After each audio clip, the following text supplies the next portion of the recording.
Quando você, por exemplo, fala que existe uma cultura miscigenada no Brasil e que não existe racismo estrutural, eu acho que é negar o óbvio, negar a realidade. Qualquer estatística, número, estudo mostra que os negros são constantemente oprimidos e são a parte mais vulnerável da nossa sociedade. Quando a gente fala de número de mortes violentas, de assassinatos, de postos que ocupam em locais de trabalho, de posições de direção, de salários.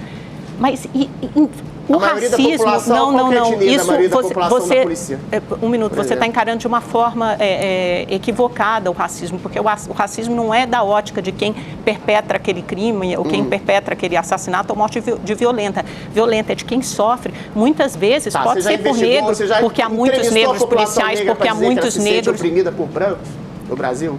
Mas qualquer negro, eu tenho certeza que se você entrevistar qualquer negro no Brasil, ele vai te dizer que ele já foi vítima de racismo ou de preconceito. Não é. É que eu acho que é fechar os olhos para contradições inerentes. Você achar que o Brasil é simplesmente uma sociedade pacífica e não é uma sociedade violenta, ou não é violenta especialmente contra os negros, é uma forma de negacionismo. Da mesma forma que quando você compara o nazismo ao comunismo, também é uma forma de negacionismo. Você está relativizando.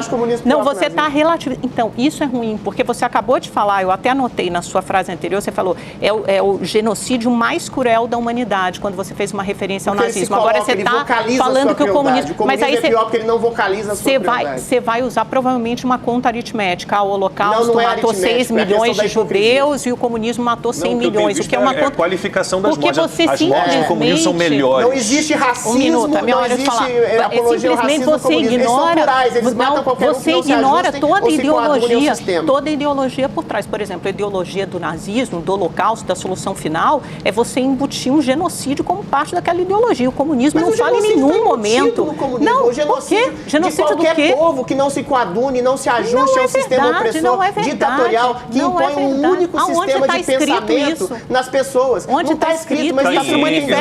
Está subentendido, está em Engels, está em Marx, está em Lenin, está em Stalin. Não, senhor, você fala de luta de classes, você fala de sociedades mais iguais e você fala de uma burguesia opressora. É disso que se diz. Não, você não fala de destruição, matança das pessoas, você não fala de uma raça superior, é completamente diferente. A gente está fazendo uma falsa equivalência entre duas coisas que são muito distintas. Vamos lá. Tem até uma entrevista, rapidamente, do embaixador israelense hoje na Folha, que diz o seguinte, o comunismo não chamou, como fez o nazismo, para o assassinato de populações. Essa entrevista do embaixador de Israel no Brasil, hoje na Folha de São Paulo. Então, é importante ficar atento. Matou só 100 milhões de pessoas, inadvertidamente. Eu posso responder ou você quer? Eu preciso chamar um recado, mas o comunismo matou geral, para usar uma expressão. Matou geral, ele é plural. Ele é democrático, ele mata qualquer um que não se ajuste ao sistema. Eles anotou aí todas as colocações que a Amanda Klein fez um discurso. Então vamos lá, uma por uma. Vamos tem que dividir por aqui aqui não tem banimento do debate. Sobre racismo estrutural. Eu acho que existe uma falha conceitual na conceituação do que seja racismo.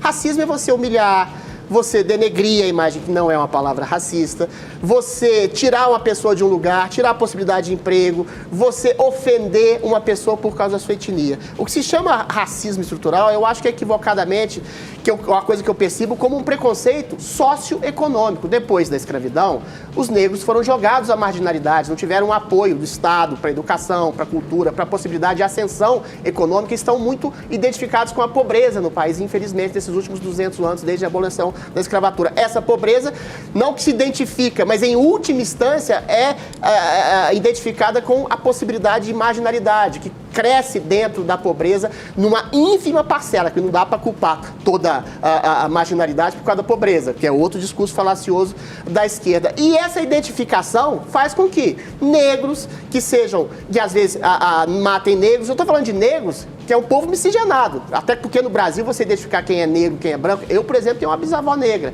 Um povo miscigenado, não dá para dizer que você seja um povo, que o Brasil seja um povo essencialmente racista. É evidente, é claro que existem situações pontuais, circunstanciais, episódicas de racismo, como há, Amanda, situações episódicas de homicídio, situações episódicas de estupro, de abuso às mulheres. Agora, ninguém fala que o Brasil é um país essencialmente homicida ou um país essencialmente estuprador, assim como não dá para falar que o Brasil, que é o país mais miscigenado do mundo, seja um país essencialmente racista. Quando você diz isso, você está criminalizando toda uma estrutura social, todas as pessoas, todos os brancos, brancos, pardos, todas as pessoas que eventualmente, às vezes, não sabem nem qual o caldo de miscigenação racial da qual ela é parte genética de racismo. Ou seja, você criminaliza todo mundo, você banaliza o crime. Segunda parte, depois eu deixo você falar, o comunismo não é equivalente. O Silvio está Rapidinho, o comunismo não é equivalente ao nazismo, o comunismo é pior, porque ele é hipócrita. O nazismo diz a que veio, ele quer matar povos.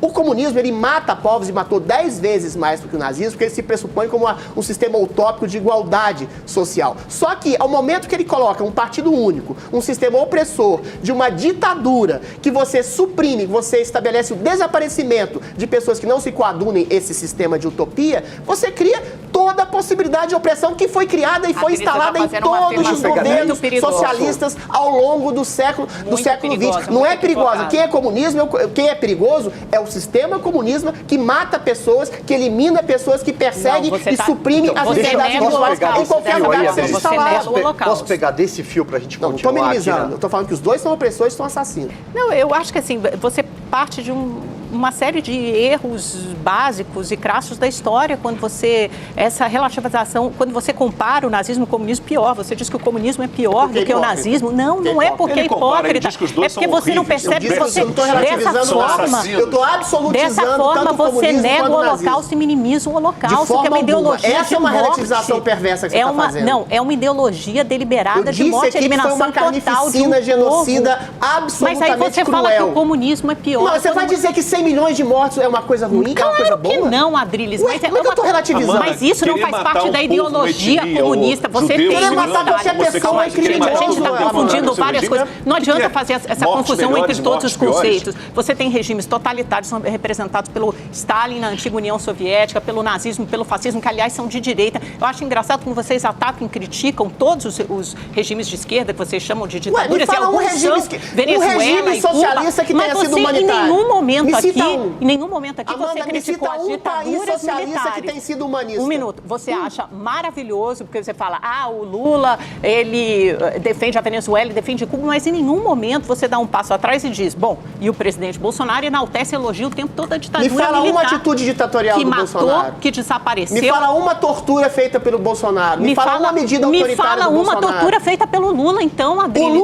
O Lula cooptou todo o sistema de trabalho, todo o sistema judiciário, todo o sistema partidário. Ele pegou dinheiro do povo, centenas de bilhões, e o soltou agora. Que o condenou e o prendeu. Você fala de uma mídia imprensa que foi cortada pela esquerda. Estabeleceu uma paz entre os poderes. Você fala de uma grande... comprou, subornou os poderes. Você tem que ouvir o outro. Isso faz parte do debate democrático. É uma forma de torturar o Silvio. Ele roubou o povo brasileiro. Ele impôs miséria ao povo brasileiro. Vocês me ouçam falar, eu sou a única voz divergente e vocês não suportam contraditório. Essa mesma grande imprensa que vocês criticam agora foi a grande imprensa que deu voz à Lava Jato e que deu voz a todas as condenações e ao impeachment da Dilma. Não, agora porque não tinha jeito. Não foi. Ela foi um ator importante. Foi um ator que não provou nada, com o maior sistema de combate à corrupção da história. Em todo o processo de impeachment, no processo do mensalão, do petrolão, em todos esses processos. O governo Lula foi o mais corrupto da história da República, Amanda. Isso é uma forma de cooptação também de esquerda. Você domina a estrutura do poder através daquilo que o Lenin fala. Você pega o capitalismo, você se entranha no mecanismo, você coopta. Isso é o Lenin. A mídia é um poder fiscalizador desde que ela não feche os olhos para todos os lados da história.